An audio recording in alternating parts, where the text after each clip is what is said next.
Hello ಸ್ನೇಹಿತರೆ, ABC ಐಡಿಗೆ ಸಂಬಂಧಿಸಿದಂತೆ ಎದುರಾದ ಕೆಲವೊಂದು ಸಮಸ್ಯೆಗಳನ್ನು ಹೇಗೆ ಬಗೆಹರಿಸ್ಕೊಳ್ಬಹುದು ಅನ್ನೋದನ್ನು ಈ ವಿಡಿಯೋದಲ್ಲಿ ನೋಡೋಣ. ABC ಐಡಿಗೆ ಸಂಬಂಧಿಸಿದಂತೆ ಪ್ರತಿಯೊಬ್ಬ ವಿದ್ಯಾರ್ಥಿ ಕೂಡ ABC ಐಡಿಯನ್ನು ಕಡ್ಡಾಯವಾಗಿ ಹೊಂದಿರಬೇಕು ಅಂತ UGC ಉನ್ನತ ಶಿಕ್ಷಣ ಸಂಸ್ಥೆಗಳಿಗೆ ನಿರ್ದೇಶನ ನೀಡಿದೆ. ಈ ಕಾರಣ ಪ್ರತಿಯೊಬ್ಬ ವಿದ್ಯಾರ್ಥಿಯು ABC ಐಡಿಯನ್ನು ಹೊಂದಿರೋದು ಕಡ್ಡಾಯವಾಗಿದೆ.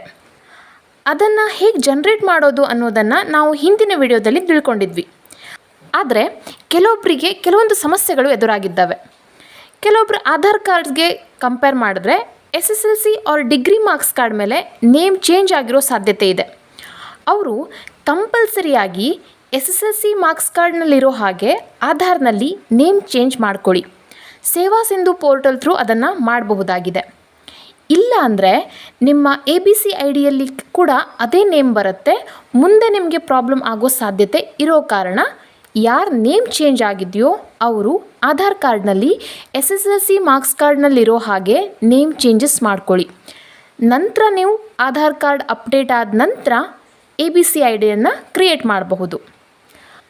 ಇನ್ನು ಕೆಲವೊಬ್ಬರು ಆಧಾರ್ನಲ್ಲಿ ಆಲ್ರೆಡಿ ನೇಮ್ ಚೇಂಜಸ್ ಮಾಡಿರ್ತೀರ, ಆದರೂ ಕೂಡ ABC ಐಡಿ ಜನ್ರೇಟ್ ಮಾಡುವಾಗ ಮತ್ತೆ ತಪ್ಪಾಗಿ ಹೆಸರನ್ನು ತೋರಿಸಿರ್ತದೆ. ಅವ್ರೇನು ಮಾಡಬೇಕು ಅಂದರೆ ಗೂಗಲ್ನಲ್ಲಿ ಡಿಜಿಲಾಕರನ್ನು ಓಪನ್ ಮಾಡ್ಕೊಳ್ಳಿ. ಅಲ್ಲಿ ಸೈನಪ್ ಅಂತ ಆಪ್ಷನ್ ಇದೆ. ಸೊ ಸೈನಪ್ ಮೇಲೆ ಕ್ಲಿಕ್ ಮಾಡಿ. Creating account is fast and easy ಅಂತ ಈ ರೀತಿ ಒಂದು ಪೇಜ್ ಡಿಸ್ಪ್ಲೇ ಆಗುತ್ತೆ. ಅದರಲ್ಲಿ ಆಲ್ರೆಡಿ ಏನು ನೇಮ್ ಚೇಂಜ್ ಆಗಿದೆ ಅಲ್ವಾ, ಅದನ್ನು ಕರೆಕ್ಟಾಗಿ ಎಂಟರ್ ಮಾಡಿ. ಡೇಟ್ ಆಫ್ ಬರ್ತ್ ಎಂಟರ್ ಮಾಡಿ. Next mobile number and 6 digit security ಪಿನ್ನನ್ನು ಸೆಟ್ ಮಾಡಿ ಸಬ್ಮಿಟ್ ಮಾಡಿ. ನೆಕ್ಸ್ಟ್ ವೆರಿಫೈ ಆಧಾರ್ ಅಂತ ಕೇಳುತ್ತೆ. ಅಲ್ಲಿ ನಿಮ್ಮ ಆಧಾರ್ ನಂಬರನ್ನು ಎಂಟರ್ ಮಾಡಿ ನೆಕ್ಸ್ಟ್ ಮೇಲೆ ಕ್ಲಿಕ್ ಮಾಡಿ. ವೆರಿಫೈ ಆಧಾರ್ OTP ಅಂತ ಬರುತ್ತೆ. ಅಂದರೆ ನಿಮ್ಮ ಆಧಾರ್ಗೆ ಯಾವ ಮೊಬೈಲ್ ನಂಬರ್ ಲಿಂಕ್ ಇದೆಯೋ ಅದಕ್ಕೊಂದು OTP ಹೋಗಿರುತ್ತೆ. ಆ OTPಯನ್ನು ಎಂಟರ್ ಮಾಡಿ ಸಬ್ಮಿಟ್ ಮಾಡಿ. ಕೆಲವೊಬ್ಬರಿಗೆ this account is already exist ಅಂತ ಬರಬಹುದು. ಅವರು ಈ Aadhaar mobile or username through ಅಕೌಂಟಿಗೆ ಇನ್ನೊಮ್ಮೆ ಸೈನ್ ಇನ್ ಆಗಬೇಕಾಗತ್ತೆ. ವೆರಿಫೈ ಆಧಾರ್ OTP ಅಂತ ಕೇಳುತ್ತೆ. OTPಯನ್ನು ಎಂಟರ್ ಮಾಡಿ ಸಬ್ಮಿಟ್ ಮಾಡಿ.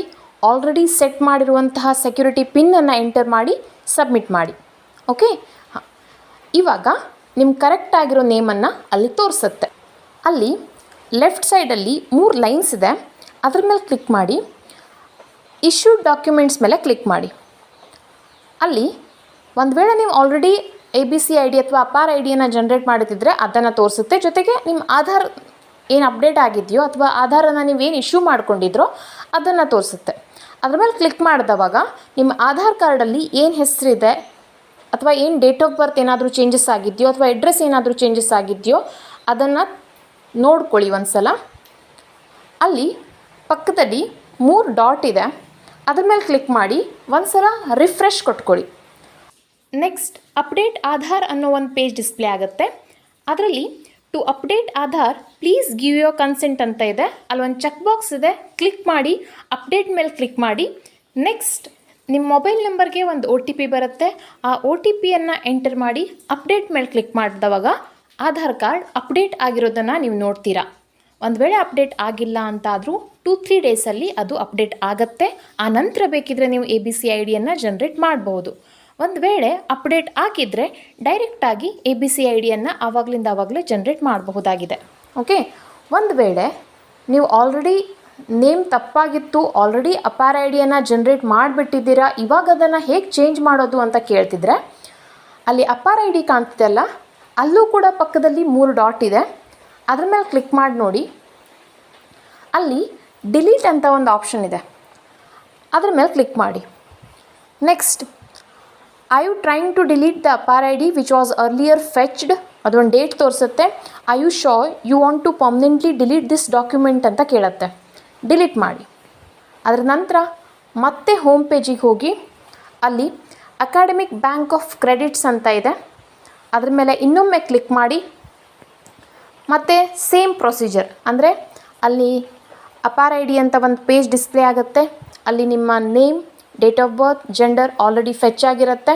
ಐಡೆಂಟಿಟಿ ಟೈಪ್, ರಿಜಿಸ್ಟ್ರೇಷನ್ ನಂಬರ್ ಅಂತ ಸೆಲೆಕ್ಟ್ ಮಾಡಿ. ಐಡೆಂಟಿಟಿ ವ್ಯಾಲ್ಯೂ ರಿಜಿಸ್ಟ್ರೇಷನ್ ನಂಬರನ್ನು ಕರೆಕ್ಟಾಗಿ ಎಂಟರ್ ಮಾಡಿ, ಅಡ್ಮಿಷನ್ ಇಯರ್ ಎಂಟರ್ ಮಾಡಿ, ಇನ್ಸ್ಟಿಟ್ಯೂಷನ್ ನೇಮನ್ನು ಸೆಲೆಕ್ಟ್ ಮಾಡಿ, ಗೆಟ್ ಡಾಕ್ಯುಮೆಂಟ್ ಮೇಲೆ ಕ್ಲಿಕ್ ಮಾಡಿದ್ರೆ ನೀವು ಇನ್ನೊಮ್ಮೆ ಅಪಾರ ಐ ಡಿಯನ್ನು ಜನ್ರೇಟ್ ಮಾಡ್ದಂಗೆ ಆಗುತ್ತೆ.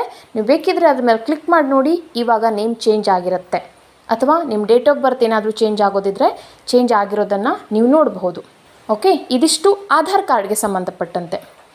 ಇನ್ನೂ ಕೆಲವೊಬ್ಬರು ABC ಐಡಿಯನ್ನು ಜನ್ರೇಟ್ ಮಾಡುವಾಗ ನಿಮ್ಮ ರಿಜಿಸ್ಟ್ರೇಷನ್ ನಂಬರ್ ಆಗಿರಲಿ ಅಥವಾ ಅಡ್ಮಿಷನ್ ಇಯರ್ ಆಗಿರಲಿ ಏನಾದರೂ ತಪ್ಪಾಗಿ ಎಂಟರ್ ಮಾಡಿ ಅಪಾರ ಐ ಡಿ ಏನಾದರೂ ಜನ್ರೇಟ್ ಮಾಡೋದಿದ್ದರೆ ಅವರು ಡೈರೆಕ್ಟಾಗಿ ಡಿಜಿಲಾಕರಿಗೆ ಲಾಗಿನ್ ಆಗಿ ಅಲ್ಲಿ ಪಕ್ಕದಲ್ಲಿ 3 ಲೈನ್ಸ್ ಕಾಣುತ್ತೆ ಹೋಮ್ ಪೇಜಲ್ಲಿ, ಅದ್ರ ಮೇಲೆ ಕ್ಲಿಕ್ ಮಾಡಿ ಅದರಲ್ಲಿ ಸೆಕೆಂಡ್ ಆಪ್ಷನ್ ಇಶ್ಯೂಡ್ ಡಾಕ್ಯುಮೆಂಟ್ಸ್ ಬಂದಿದೆ, ಅದ್ರ ಮೇಲೆ ಕ್ಲಿಕ್ ಮಾಡಿ ಅಲ್ಲಿ ಆಲ್ರೆಡಿ ಏನೇನು ಡಾಕ್ಯುಮೆಂಟ್ಸ್ ನೀವು ಡಿಜಿಲಾಕರಲ್ಲಿ ಇಶ್ಯೂ ಮಾಡ್ಕೊಂಡಿದ್ದೀರಾ ಆ ಲಿಸ್ಟ್ ಡಿಸ್ಪ್ಲೇ ಆಗುತ್ತೆ.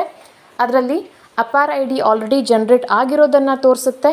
ಅದ್ರ ಪಕ್ಕ 3 ಡಾಟ್ ಇದೆ, ಅದ್ರ ಮೇಲೆ ಕ್ಲಿಕ್ ಮಾಡಿ ನಿಮಗಲ್ಲಿ 2 ಆಪ್ಷನ್ ತೋರಿಸ್ತತೆ, ಒಂದು ರಿಫ್ರೆಶು, ಇನ್ನೊಂದು ಡಿಲೀಟ್ ಆಪ್ಷನ್ ಮೇಲೆ ಕ್ಲಿಕ್ ಮಾಡಿ. I you sure you want to permanently delete this document ಅಂತ ಕೇಳುತ್ತೆ. ಅಲ್ಲಿ ಡಿಲೀಟ್ ಮೇಲೆ ಕ್ಲಿಕ್ ಮಾಡಿ. ಮತ್ತೆ ಹೋಮ್ ಪೇಜಿಗೆ ಬಂದು ಅಲ್ಲಿ ಅಕಾಡೆಮಿಕ್ ಬ್ಯಾಂಕ್ ಆಫ್ ಕ್ರೆಡಿಟ್ಸ್ ಅಂತ ಇದೆ, ಅದ್ರ ಮೇಲೆ ಕ್ಲಿಕ್ ಮಾಡಿ ನೀವು ಮತ್ತೆ ಕೇರ್ಫುಲ್ಲಾಗಿ ಅಪಾರ ಐ ಡಿಯನ್ನು ಜನ್ರೇಟ್ ಮಾಡಬಹುದು. Thank you.